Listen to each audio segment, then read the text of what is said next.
Hi everybody, Christopher Nejman back for another tip. Today we're going to be talking about top stitching. How are you going to get that little professional look? There's a couple tips I want to show you that make the world of difference when you're sewing. Stay with me, I'll be right back.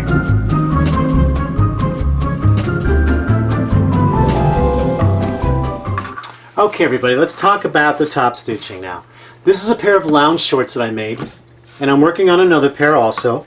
They're real easy and they're quick to do, but you know what? I'm going to tell you something that is a common mistake for a lot of people. When you're putting shorts together, okay, sometimes you'll get the front mixed up with the back. So let me tell you what I like to do when I cut these out. As soon as I cut these out, I like to take chalk and mark on the inside with chalk on the back part. You see, I can let you see this. See the chalk mark? I do that on both sides. On both sides I put a chalk mark so I know that this will be the back of the shorts, and I will never ever accidentally sew the wrong one, each side to the wrong one. Okay, that's really important, because when you're new at sewing, and even sometimes when you've been sewing for a long time, you can tend to put the wrong side to the wrong side, especially if you have fabric that you can't tell the right side from the wrong side. Alright, so here's another tip. This is that elastic I use, okay, and this is, what is it? This is an 1 3/4 inch wide elastic. 2 inch elastic. This is 2 inch wide elastic. And I love using this for the lounge shorts. And I serge it on. You see, I serge it on. But how do you put the elastic together? How do you butt it together? Well, you see what I do? I take the elastic, I butt it together, and I zigzag it multiple times. That's going to hold. It's not going anywhere. Isn't that great? Okay, now, let's talk about the top stitching here. We're going to do on the side so you can understand the side. Okay. When you top stitch, here's the back of the shorts. Here's the side of the shorts. If you're wearing these shorts, this would be your right side I'm looking at right now. On the inside, it's serged.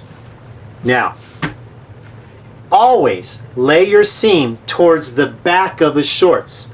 So when I'm top stitching, now the seam is facing that way towards the back, and there's the fold line right there. Here's the crease line right there. Crease lines around the edge there, and I'm top stitching right there. Now if I wanted to, I can come back and do an edge stitch right on that fold if I wanted to, but the one stitching here is more than enough, and you see you're catching it right on there. You set the width when you're sewing so it catches right on the edge there, so that seam is laying flat down, and it gives you extra strength and durability, so this seam is not going to pop on you.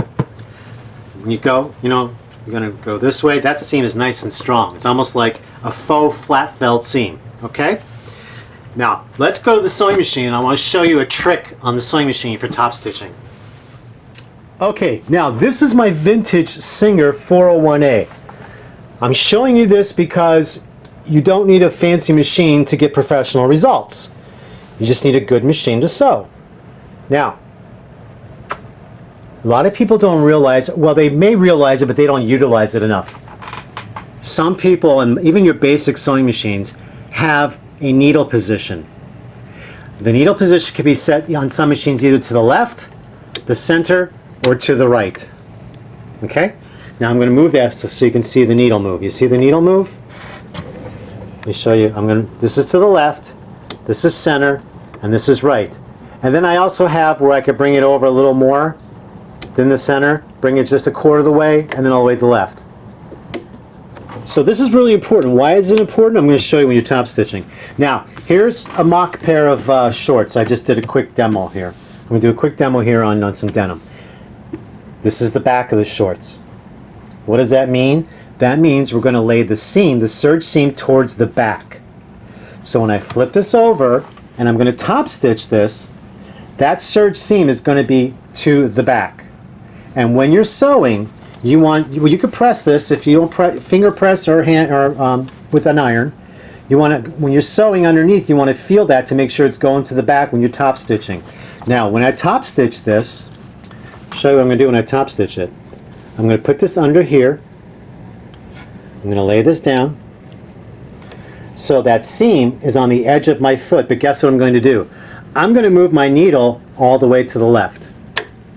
So now when I sew, the top stitching is going to be closer to the edge of the seam. It's not going to be right on the seam. It's going to be probably a quarter, oh God, maybe a couple eighths away, but it's going to be enough to give you that faux flat felt seam look. And you could do 2 rows if you wanted to. You could do double needle if you wanted to, just for an aesthetic purpose. But this one is enough. Now let me put my camera on the tripod and I'll show you how I sew. Okay, here we go. Now, as you can see, I've got the needle all the way to the left position. This is my seam. My seam is going towards the back of the pants. I lay that on there. Now, for all you veterans, you know, you don't have to stick here and watch this, but this is basically, I'm giving this for the newbies, okay? And you also want to try to make sure your stitch length is pretty long.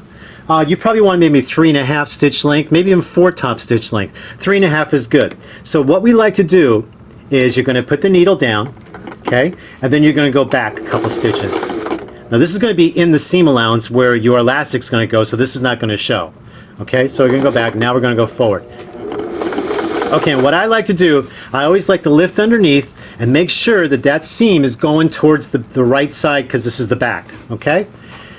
So you're going to use your fingers to hold that under there and ride that seam allowance right on the edge of your presser foot and your needle again in the left needle position.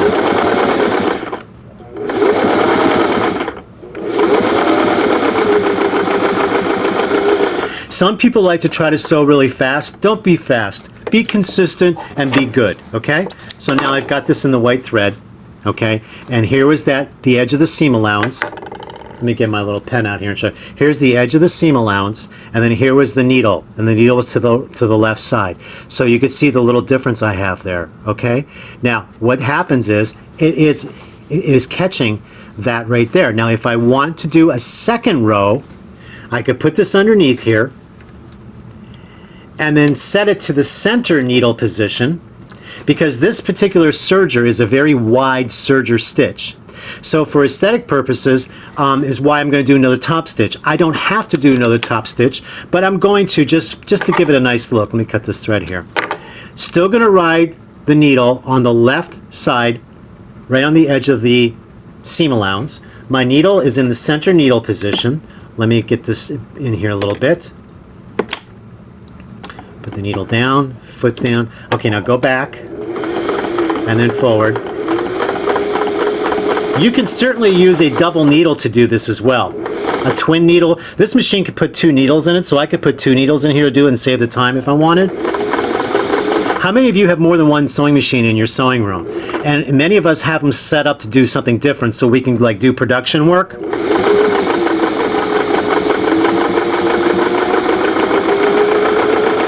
Okay, so there was that. And then now this will appear to be as if I did a double needle stitch. Okay, you can see it's as if I did a double needle stitch down. And that's catching that, see here's that side and it's facing this way, and now you can see it caught that right there. You see, it caught that seam allowance. This will never come apart on you. It's there, and it's got a good aesthetic look to it for top stitching. I hope this tip helped you. Any little thing to make your work look more professional will help you with your sewing. And just take your time, don't be in a rush, and do a great job, everybody. All right, take care until next time. Bye now.